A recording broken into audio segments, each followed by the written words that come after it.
Concílio de Nicéia foi convocado há mais de 1600 anos, liderado pelo imperador Constantino, o objetivo não era buscar a verdade divina, mas unificar um império fragmentado. Os líderes da Igreja selecionaram cuidadosamente os textos que fortaleciam uma narrativa de controle, enquanto outros, como o Evangelho de Tomé e o Evangelho de Maria Madalena, foram excluídos. Esses textos apresentavam um Jesus que enfatizava a sabedoria interior e a liberdade espiritual, algo que poderia inspirar as pessoas a pensar por si mesmas e desafiar as estruturas estabelecidas. Esses textos considerados perigosos foram enterrados, destruídos ou esquecidos, mas não completamente perdidos. Séculos depois, arqueólogos descobriram fragmentos desses escritos, revelando uma visão alternativa de Deus e de Jesus. Neles, encontramos um Deus que não busca subjugação, mas encoraja o autoconhecimento e a libertação.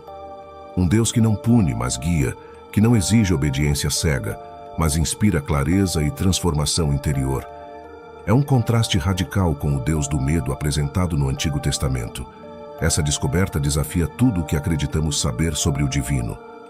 Se o Deus do Antigo Testamento e o Deus do Novo Testamento são tão diferentes, o que isso realmente significa para a nossa compreensão de Deus e da fé? Estariam os gnósticos certos ao dizer que fomos levados a adorar um Deus controlador em vez de um libertador? Ou essas narrativas refletem algo ainda mais profundo sobre a humanidade e sua relação com o sagrado? Enquanto exploramos essas questões, uma coisa é certa: o conhecimento oculto desses textos antigos tem o poder de transformar completamente a maneira como vemos Deus, o universo e nosso próprio papel nele. Imagine um Deus que, em vez de libertar a humanidade, a mantém aprisionada em um ciclo de medo, sofrimento e controle. Essa era a visão desafiadora dos gnósticos, que viam Yahvé, o Deus do Antigo Testamento, como um demiurgo, um ser inferior e imperfeito que, por ignorância, se proclamou o único Deus. Para eles, a humanidade não foi criada para adorar cegamente, mas para despertar para uma verdade maior, libertando-se das correntes desse domínio e buscando uma conexão com o divino superior, cheio de luz e sabedoria. No entanto, essas crenças ousadas não agradaram aos líderes do cristianismo emergente. No século IV, a Igreja estava em um momento de transição, de uma fé plural para uma estrutura centralizada de poder. Em 325 anos depois de Cristo, o imperador Constantino convocou o Concílio de Nicéia. Mais do que uma reunião espiritual, esse evento foi uma estratégia política. Constantino buscava unificar seu vasto império por meio de uma doutrina cristã padronizada, eliminando qualquer ideia que pudesse gerar divisões ou enfraquecer a autoridade da Igreja e do Estado. Foi nesse concílio que decisões históricas moldaram o cristianismo pelos próximos 2000 anos. A definição do Credo Niceno, que estabeleceu a doutrina da Trindade, Pai, Filho e Espírito Santo como um único ser divino, solidificou uma visão específica da fé. Ainda mais impactante foi a escolha dos textos que seriam incluídos na Bíblia. Livros que promoviam a autodescoberta espiritual, como o Evangelho de Tomé, e que apresentavam um Jesus libertador e introspectivo, foram descartados. Esses textos desafiavam a ideia de que a Igreja era indispensável para a conexão com Deus, o que representava uma ameaça direta ao poder que se consolidava. A exclusão desses textos foi mais do que uma decisão religiosa. Foi uma manobra política com consequências devastadoras para os gnósticos e outros grupos espirituais alternativos. Textos como o Evangelho de Maria Madalena, que sugeriam uma proximidade especial entre Maria e Jesus, foram rotulados como heréticos. Os gnósticos, que acreditavam na centelha divina presente dentro de cada pessoa e defendiam uma espiritualidade baseada no autoconhecimento, foram perseguidos e suas ideias sistematicamente eliminadas. Assim, a Igreja consolidou sua autoridade, apagando visões que pudessem ameaçar seu controle sobre a narrativa religiosa. Apesar de toda a perseguição, os fragmentos dessas crenças conseguiram sobreviver, escondidos em cavernas ou selados em potes durante séculos, aguardando para serem redescobertos. Esses textos oferecem um vislumbre de um cristianismo alternativo, que celebra a liberdade espiritual e o poder da descoberta interior, em oposição ao medo e à submissão. Eles desafiam a visão tradicional e nos convidam a refletir. Será que o verdadeiro legado de Jesus foi silenciado intencionalmente? As ideias gnósticas, hoje redescobertas, continuam a ecoar, como um lembrete de que o divino pode estar muito mais perto do que imaginamos, não nas instituições, mas dentro de cada um de nós. Os cátaros desafiaram uma das ideias mais profundamente enraizadas da religião institucional, que o caminho para Deus dependia da igreja. Para eles, o mundo material era defeituoso, uma criação imperfeita, e a verdadeira conexão com o divino vinha do espiritual, não do físico.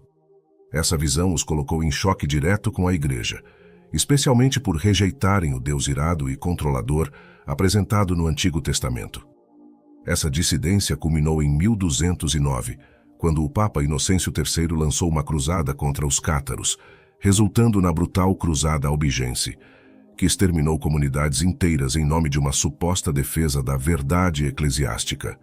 Durante essa época, a Igreja também voltou sua atenção para os textos místicos e espirituais que escapavam de sua doutrina estrita. Manuscritos que apresentavam visões alternativas da espiritualidade foram sistematicamente destruídos ou escondidos, levando à perda de valiosos registros da diversidade religiosa da época. Grandes bibliotecas de textos antigos desapareceram, soterrando por séculos as vozes que se recusavam a aceitar a narrativa dominante. Essa repressão, no entanto, não conseguiu apagar completamente o conhecimento, e no século XX, uma redescoberta surpreendente mudou tudo.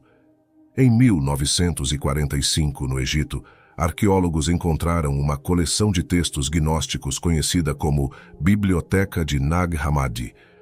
Entre os manuscritos estavam obras como o Evangelho de Tomé e o Evangelho de Filipe, que ofereceram um vislumbre raro e fascinante das crenças que floresceram nos primeiros séculos do cristianismo. Esses textos desafiaram a narrativa convencional ao enfatizar a autodescoberta espiritual e uma conexão direta com Deus, sem a necessidade de intermediários. Suas ideias, enterradas e esquecidas por séculos, revelaram que o cristianismo primitivo era muito mais diversificado e rico do que a versão padronizada apresentada pela Igreja. A supressão desses textos não foi apenas um esforço para preservar uma verdade religiosa. Foi uma estratégia de controle. Ao estabelecer uma única narrativa sobre a fé, os líderes da Igreja garantiram seu papel como guardiões da salvação, decidindo quem era um verdadeiro crente e quem era um herege. Esse monopólio espiritual tornou as pessoas dependentes da Igreja para compreender Deus, limitando o acesso a outras ideias que pudessem inspirar autonomia espiritual. Os ensinamentos gnósticos, por outro lado, ofereciam uma visão radicalmente diferente, sugerindo que cada pessoa carregava dentro de si uma centelha divina, uma parte do divino escondida, mas acessível a todos que buscassem despertar. Para os gnósticos, essa centelha divina era a chave para transcender as limitações do mundo material e conectar-se aos reinos superiores de conhecimento e verdade espiritual. Eles viam Jesus não apenas como um salvador que perdoava pecados, mas como um guia que despertava a humanidade para seu verdadeiro potencial interior. Essa ideia era uma ameaça direta à estrutura da Igreja, pois eliminava a necessidade de intermediários religiosos para alcançar Deus. Imagine o impacto de um ensino que diz que você não precisa de rituais, doutrinas ou autoridades para se conectar com o divino.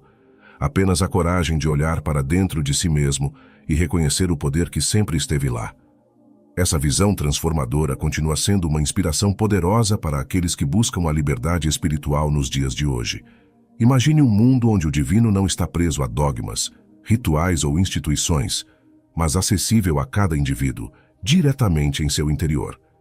Essa era a visão dos gnósticos, para quem o despertar espiritual não dependia de doutrinas ou da obediência cega a líderes religiosos. Para eles, o verdadeiro caminho era uma jornada profundamente pessoal, guiada pelo autoconhecimento e pela busca pela gnose. Um conhecimento oculto que revelava a verdadeira natureza da realidade e de Deus. Essa abordagem ameaçava diretamente a autoridade da Igreja, que baseava seu poder na centralização da fé e no controle das crenças.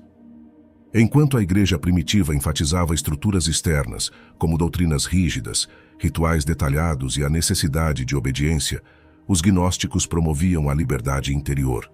A igreja oferecia diretrizes sobre como pensar, o que acreditar e quem seguir, garantindo que seus fiéis permanecessem alinhados a uma narrativa única. Por outro lado, a espiritualidade gnóstica era profundamente individualista. Eles acreditavam que cada pessoa carregava dentro de si uma centelha divina, uma parte do verdadeiro Deus que poderia ser despertada através da introspecção e da experiência pessoal, sem necessidade de intermediários. Essa ideia era revolucionária e para a igreja profundamente ameaçadora. Se cada indivíduo pudesse encontrar Deus por conta própria, o papel dos líderes religiosos como guardiões da salvação seria desnecessário. A estrutura de controle construída pela igreja se enfraqueceria e sua autoridade perderia força.